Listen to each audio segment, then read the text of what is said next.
भी Indian army के लोग हैं, it is one of the most disciplined army in the whole world. And it is not only me saying it, every country knows it, every country, even Pakistan knows it. Why? Kargil के बाद आपने खुद के जवानों की body लेना मना कर दिया था साहब.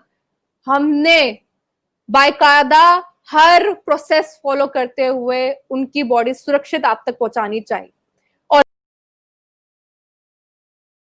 से आपको देख रहे हैं, आप उनको बताएं कि आपको क्यों नहीं रहने देते वो. एक तो आपने ये बताया कि वो आपको रहने नहीं देते, आपको आरएसएस का लेट्स से या किसी भी जमात का कोई रुकन समझा जाता है, तो क्यों करके वो समझते हैं कि आपको नहीं रहना चाहिए? ऐसा उनके दिमाग में क्या सवाल है या ऐसी क्या लॉजिक है जो आपको अपील की या आप समझती हैं कि उनकी ये जो लॉजिक है वो गलत है?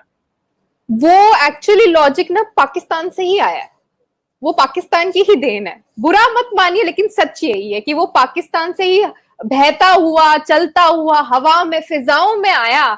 और हमारे जो यंगस्टर्स थे, हमारे जो मुस्लिम ब्रदर्स और सिस्टर्स थे, उनको उन्होंने इंडोक्ट्रेट कर दिया, उन्हें इंटॉक्सिफाई कर दिया इस थॉट से कि हमें इस्लामिक जिहाद करना है, हमें हिंदुओं को निकालना है, हमें तिलकधारियों को निकालना है, हमें जय श्री राम बोलने वालों को निकालना है, भारत माता की जय बोलने वालों को निकालना है, ये जो मंदिर में घंटा बजाते हैं, शिवलिंग पे पानी चढ़ाते हैं, इन शिव भक्तों को बाहर निकालना है. कश्यप ऋषि की जो औलादें हैं उनको, उन संतानों को कश्मीर से भगाना है, निकालना है. तो उनका तरीका क्या था निकालने का, कि उन्होंने सोचा कि ये तो शब्दों के जाल में फंसेंगे नहीं और बातों से ये मानेंगे नहीं, क्योंकि ये एक इकलौती ऐसी ब्रेव कौम है जो 700 साल के इस्लामिक इन्वेजन के बाद भी कश्मीरी हिंदू ही ऐसे लोग थे जो कन्वर्ट नहीं हुए, मर गए लेकिन कन्वर्ट नहीं हुए. और उन्होंने अपना जन्नू देना समझा, उन्होंने अपने आप को मरवाना समझा, लेकिन कन्वर्ट नहीं हुए. अंततः 11 फैमिलीज जो हमारी बची, उनमें से हम बचे. और फिर भी उन्होंने सोचा कि अब इनका नरसंहार होना चाहिए. तो जो 1990 में जेनोसाइड हुआ, उसकी पृष्ठभूमि पाकिस्तान ने ही रखी. पहली बात ये. दूसरी बात मैं आपको कहना चाहूंगी कि ये इन्होंने करा कैसे. AK-47 तो जमीन से उगती नहीं है, सॉइल मैन्युफैक्चर नहीं करती, उसको कोई तो इंसान ही मैन्युफैक्चर करता है. और हमारे जो पड़ोसी मुल्क हैं भारत के, पाकिस्तान, उन्होंने काफी मदद करी. इनफैक्ट मैं कहूंगी कि वहीं से मदद आई. तो AK-47 हमारे यंगस्टर्स को, हमारे कश्मीरी मुस्लिम ब्रदर्स सिस्टर्स को दी गई. उन्होंने AK-47 से, उन्होंने चाकू छुरियों से कितने लोगों का नरसंहार किया, कितने लोगों को फांसी पे चढ़ा दिया. मस्जिदों के बाहर डिस्प्ले पे रखते थे, घंटों घंटों लाशें रखे थे और उनपे लोगों को बोलते थे कि इन्हें मारिए, इन्हें काटिए. और उनको ऐसे ही रखते थे ताकि लोगों के अंदर दहशत फैल जाए और लोग छोड़कर चले जाए. हमने कश्मीर को इसलिए छोड़ा ताकि हम जिंदा रह सके और बता सके कि हमने कन्वर्ट नहीं होना है. हम जिंदा रहेंगे, हम दूर रहेंगे अपनी मातृभूमि से, लेकिन कन्वर्ट नहीं होंगे और अपना ईमान नहीं छोड़ेंगे. तो इसीलिए हम कश्मीर से निकले. जी देविया, आपने अपना तो बताया कि आपको, पहली बात है कि आप समझते हैं कि इन वजूहात की बिना पे आपको निकाला गया या आप निकली.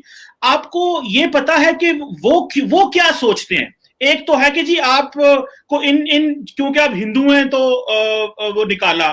ये आप क्या समझते हैं कि वो क्यों आपके साथ नहीं रहना चाहता? क्या वो ये समझते हैं कि क्योंकि हिंदुओं ने मुसलमानों की टेरिटरी पे कब्जा किया हुआ है? क्या आप समझते हैं कि जो AK-47 का इस्तेमाल कश्मीरियों को करना पड़ा, वो इसलिए करना पड़ा क्योंकि जो आपकी भारतीय फौज थी उनके वो उन्होंने मुजालम किए, उनके ऊपर जो जंग मुसल्लत की, और जब किसी की टेरिटरी पे कब्जा कर लिया जाए, जब किसी के घर में एंटर हो दिया जाए और वहां पे एक भारी फोर्स लगानी पड़ी, और आपने कहा कि डेड बॉडीज और घर जलाए गए, वो तो हम इत्तेफाक ऐसा है कि अभी अगले दिन भी मैं देख रहा था कि वहां पे इंडियन आर्मी ने घर भी जलाए हुए थे, डेड बॉडीज भी पड़ी होती हैं, और जो पुलिस और फौज करती है, और जिस तरह नाके और कर्फ्यू लगे हैं, कम्युनिकेशन ब्लैकआउट है, तो ये तो काम हुकूमत इस तरह के कर सकती है, सरकार इस तरह की ताकत इस्तेमाल कर सकती है। AK-47 जो है वो बामुकाबला एक रियासत, भारत की रियासत के मुकाबले में तो खड़ी नहीं हो सकती। और वैसे भी अभी तो चलो बाढ़ लग गई है, पहले तो कोई बाढ़ नहीं थी, अभी तो आपको रहने की कोई मुश्किल नहीं होनी चाहिए। अभी तो AK-47 नहीं आती, अभी तो आपने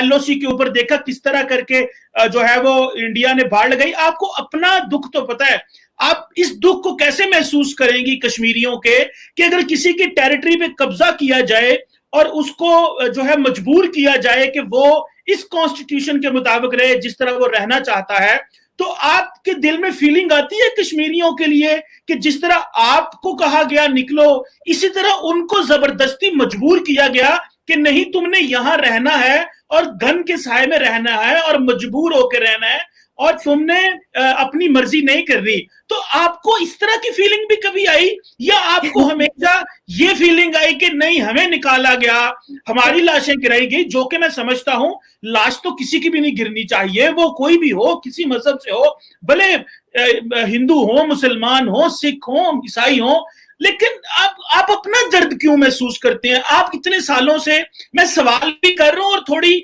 आपकी रिस्पॉन्स भी दे रहा हूं ताकि व्यूअर्स को एक बैलेंस विजन भी पता चला जाए कि वो मुसलमान कैसा फील करते होंगे जिनके ऊपर एक देश ने 72 साल से जो है वो कोर्जन की हुई है। और अभी तो दिव्या आप मानेंगी कि वहां पे कम्युनिकेशन ब्लैकआउट तो है ही है, वहां पे गवर्नर रूल लगा हुआ है, वहां पे तो वहां के लोगों की हुकूमत भी नहीं है और सरकार तो दिल्ली से चीजें देख रही है। अभी तो आपके लिए बड़ा अच्छा मौका है, अभी चली जाएं आप। पहले दो चीजें मैं आपको क्लियर कर देती हूँ। पहली चीज कि हिंदू मेजॉरिटी स्टेट से आज कश्मीर मुस्लिम मेजॉरिटी स्टेट बन गया। इनफैक्ट मैं कहूंगी कि सिर्फ कश्मीर वैली में ही 1% से भी कम हिंदू रहते हैं। तो आप लगा लीजिए कि टोटल इस्लामिसाइजेशन ऑफ कश्मीर वैली हो चुका है। और अगर मैं इसको सिंपल सेंटेंस में कहूं तो Kashmir is the first Islamic state of India और इन इंडिया, इंडिपेंडेंट इंडिया में। पहली बात, ये कैसे हुआ? आप कहते हैं कि हम निकल आए, हम निकल नहीं आए, हमें निकाला गया, और बोलकर नहीं निकाला गया, हमें मार कर, हमारा रेप करके, हमारे साथ अत्याचार करके हमें बाहर निकाला गया। अब दूसरा पॉइंट, आप कहते हैं कि भारत सरकार ने टेरिटरी ले ली उनकी और उनको थोप दिया कॉन्स्टिट्यूशन अपना, जबकि वो नहीं चाहते थे। किन की बात कर रहे हैं आप? किन की बात कर रहे हैं? पीओके वाले, आपका हिस्सा, पीओके वाला हिस्से के लोग कह रहे हैं कि हमें भारत सरकार के साथ जाना है। वो इंतजार कर रहे हैं इंडियन आर्मी का आज भी, ताकि वो आए और उन्हें वो तिरंगा फहराने का मौका मिले। उन्हें पाकिस्तान का झंडा नहीं देखना। पीओके, हमारी शारदा पीठ, जो हमारी कुल देवी है कश्मीरी पंडितों की, वो पीओके में तरस रही है हमारे आगमन के लिए। अब आप कहते हैं कि इंडियन आर्मी टॉर्चर करती है, वहां पे भी घर जलाए जाते हैं। किनके साहब, किनके घर जलाए जा रहे हैं?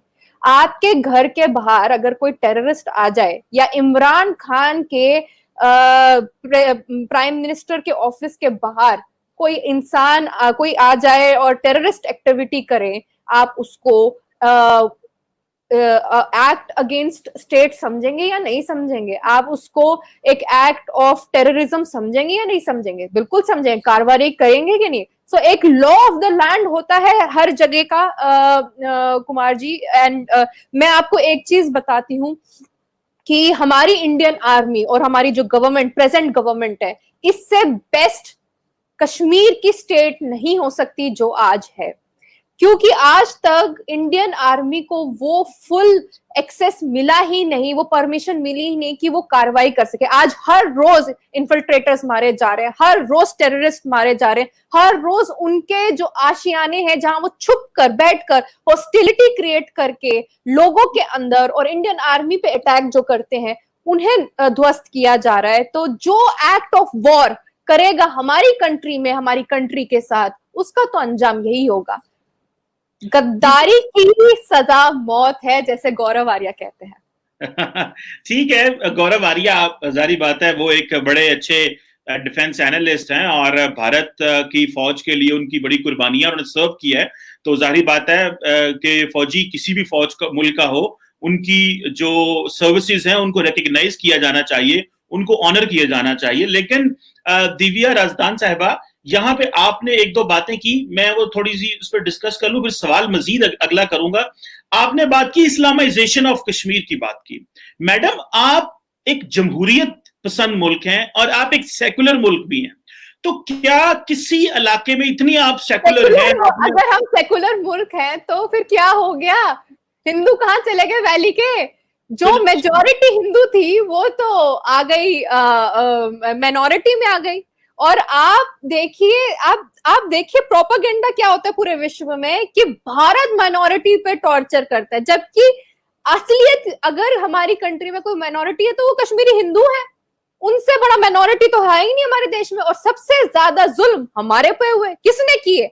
वही इस्लामिक, रेडिकल इस्लामिक लोगों ने, जिन्होंने चाहा कि ये भारत का जब विभाजन हुआ था ना 1947 में, एक पाकिस्तान मिल गया था जो पूरा इस्लामिक कंट्री थे, तो उन्होंने चाहा कि हम कुछ लोग पीछे यहाँ रुक जाते ताकि इस भारत को भी इस्लामिक बनाकर छोड़े। तो 2 nations for Muslim only and Hindu got betrayed. Now you tell me where we people stand. Now tell me who got injustice. Now you tell me where are the facts. अच्छा, एक तो मैं थोड़ा सा इसको कर लूं, मैं आपकी तरफ आता हूं कि एक आप इंडियन हिंदूज हैं, आप कश्मीरी हिंदूज हैं, इस पे भी बात होनी चाहिए। ये आप नई टर्मिनोलॉजी जो निकाल रहे हैं, नए नए लेक्सिकॉन्स आप दरियाफ्त कर रही हैं कि आप यकदम इंडियन हिंदू से कश्मीरी हिंदू बन गई। अच्छा, एक मैं इस पे भी बात करता हूं। मैडम, ये मुझे बताएं, आपने इस्लामाइजेशन ऑफ कश्मीर की बात की, बिल्कुल ठीक है, हुआ होगा जी, कश्मीर वहां पे मुसलमान है ज्यादा, तो एक, और आपको पता है वैसे भी आपने बड़ी अच्छी बात की है, वैसे भी पूरे भारत, अगर पूरे विश्व में देखें तो सबसे ज्यादा मुसलमान इंडोनेशिया के बाद आई गेस इंडिया में ही है, पाकिस्तान में भी इतने नहीं है। बिल्कुल ठीक है, इसमें कोई शक नहीं है, होंगे और हैं, अच्छी बात है। आपने इस्लामाइजेशन ऑफ कश्मीर की बात की दिव्या साहिबा, मुझे ये बताएं, और आपने कहा first Islamic state of India, ये आपके वर्ड है जो मैंने लिखे हैं यहाँ पे, तो मैडम ये बताएं मुझे, तो क्या एक सेकुलर मुल्क जिसका कॉन्स्टिट्यूशन सेकुलर है, क्या वो आजादी नहीं देता लोगों के कि वो अपनी मर्जी से रहना चाहते हैं? कास्ट, क्रीड, कलर, किस किस्म की आप रियासत रखना चाहते हैं, आप रह सकते हैं। ठीक है, इस वक्त आपने दिल्ली से कश्मीर चला रहे हैं, जरा सुन लीजिएगा मैडम, मैं आपको कभी नहीं टोकता, और मैं जब आप बोलेंगे मैं बिल्कुल भी नहीं बोलूंगा, आप जितना मर्जी बोले, मैं सिर्फ एक पॉइंट ऑफ व्यू दे लूं, फिर आप बोलिएगा। आप ये कहती है कि फर्स्ट इस्लाम, देखिए एक डेमोक्रेटिक सेकुलर कंट्री को क्या ये हक नहीं देना चाहिए उन लोगों को कि वो जिस तरह भी रहना चाहते हैं, वो इस्लाम में रहना चाहे, वो हिंदू रहना चाहे, वो सिख रहना चाहे, देना चाहिए ना?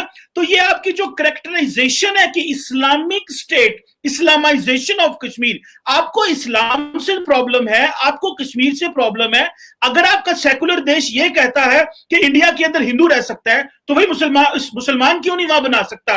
और दूसरी बात मैडम, ये जो आप बता दें, आपने कहा आजाद कश्मीर आना चाहता, आपके साथ आना चाहता है, इसमें तो कोई हकीकत नहीं है, ये तो आपने एक रेटरिक की। लेकिन मैडम ये एक बात बता दें मुझे, ये आप कश्मीरी हिंदू हैं या इंडियन हिंदू हैं? मतलब आपने बड़ी आइडेंटिटी को छोड़ के छोटी आइडेंटिटी अपनाना शुरू की। मतलब मैं ये कहूं कि मैं पाकिस्तानी मुसलमान हूं या मैं पंजाबी मुसलमान हूं, आप तो इस तरह की मिसाल दे रही हैं कि मैं इंडियन मुसलमान नहीं हूं, मैं इंडियन हिंदू नहीं हूं, मैं कश्मीरी हिंदू हूं। मैं ये कहना शुरू कर दूं ना अगर दुनिया में जाके, आई एम कमर चीमा और मैं पाकिस्तानी मुसलमान नहीं हूं, मैं पंजाबी मुसलमान हूं, तो लोगों को तो पता ही नहीं चलेगा भाई पंजाब क्या चीज है, क्योंकि एक सूबा है, लोगों को ना पता होगा। सो आप ये जो करेक्टराइजेशन कर रही हैं, आप जरा आखिरी में बात, मैं उसका बताऊंगी, आखिरी बात, आप जो ये कैरेक्टराइजेशन कर रही हैं अपने ऊपर के मैं हिंदू कश्मीरी हूं, ये बेसिकली आप शनाख्त का नाम लगा के, क्या आपको लगता नहीं कि आप लोगों की सिंपैथी जीतना चाहती हैं?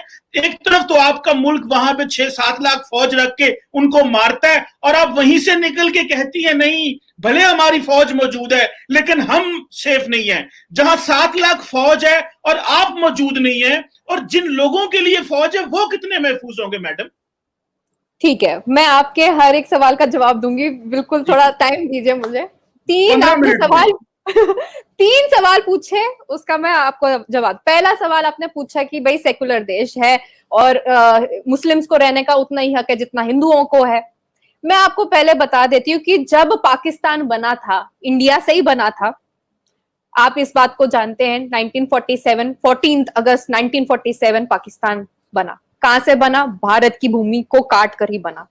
उस भारत की भूमि को काट के बना जिसका बेसिस था रिलीजन।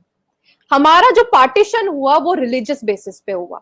अगर आप देखें तो असलियत में आप भी भारतीय ही हैं। आप पाकिस्तानी बाद में बने, आप पहले भारतीय हैं। और आप मुसलमान भी बाद में बने, पहले आप हिंदू ही हैं। आप माने या ना माने, मैं सिख था शायद, मेरे बड़े बाबू था। बस, और सिख हिंदू ही है। तो हमने ये जो कैरेक्टराइजेशन आप जो बात कर रहे हो, जो सेकंड क्वेश्चन पूछा, मैं उस पर जरूर आऊंगी, पहले फर्स्ट क्वेश्चन को कंप्लीट करूंगी कि सेकुलर वर्ड हमारे प्रियम्बल में बाद में डाला गया। इंदिरा गांधी ने जब इमरजेंसी लगाई 1970s में, 75 इमरजेंसी जब लगी। तो अगर मैं देखूं 1947 में जब हमारा देश बना था, इंडिया जब बना था, भारत तो सदियों से है, हजारों सालों से है, वो भारत जहां पे जय श्री राम, जो श्री राम की भूमि है, वो तो लाखों वर्षों से है, हजारों वर्षों से है, उनको टच नहीं कर सकता कोई। लेकिन जो इंडिया बना 1947 में, उस इंडिया का जो कॉन्स्टिट्यूशन, जो प्राइमरी कॉन्स्टिट्यूशन, जो प्रीएम्बल था, उसमें सेकुलर वर्ड कहीं नहीं था। क्यों नहीं था? क्योंकि हर किसी को ये पता था कि हमारा जो पार्टीशन हुआ वो रिलीजियस बेसिस पे हुआ। अब इंडिया ने चुना, महात्मा गांधी जी ने भी बोला कि अगर जो मुस्लिम यहाँ रहना चाहते हैं वो बेशक यहाँ रह सकते हैं, हिंदुओं को कॉर्पोरेट करना चाहिए और कॉम्प्रोमाइज करना चाहिए, हिंदुओं को समझना चाहिए। हम हिंदुओं ने भी बोला कि हम तो शांति प्रिय लोग हैं, हमें किसी से कोई दुश्मनी है नहीं, हमें कौन सा रिलीजन के बेसिस पे जिहाद करना है, या हमारा कोई ऐसा ग्रंथ नहीं है जो हमें बोलता हो कि भाई एक ऐसा राष्ट्र बनाना हो जिसमें सिर्फ जय श्री राम बोलना हो। हमने बोला भाई बोलो तुम अल्लाहू अकबर, हमने बोला तुम बोलो सत श्री अकाल, हमने बोला कि तुम्हें क्रिश्चियनिटी का करना है तो करो। हमने तो सबको वेलकम किया, लेकिन हमने सेकुलर वर्ड नहीं लिखा। फिर इमरजेंसी जब इंदिरा गांधी ने लगाई तो उसने सेकुलर सोशलिस्ट डाल दिया। खैर, कौन केजीबी एजेंट रहा या कौन सीआईए एजेंट रहा या कौन पाकिस्तान की पृष्ठभूमि रच रहा था उनके स्पाइस के लिए, वो उस पर हम अलग डिबेट कभी करेंगे। लेकिन मेरा ये आपको कहना है कि जब हम अपनी सेकुलरिज्म की बात करते हैं, हमारे सेकुलरिज्म के साथ साथ एक हिंदी वर्ड भी आता है, वसुदेव कुटुंबकम। एक्चुअली वसुदेव कुटुंबकम जो है वो सेकुलरिज्म से डिफरेंट है। सेकुलरिज्म इंग्लिश वर्ड है और ये इंपीरियलिस्टिक इंग्लिश लैंग्वेज से सख्त नफरत है मुझे। इसलिए नफरत है क्योंकि इसका जो मतलब है कुछ और होता है और लोग कुछ और अप्लाई करते हैं।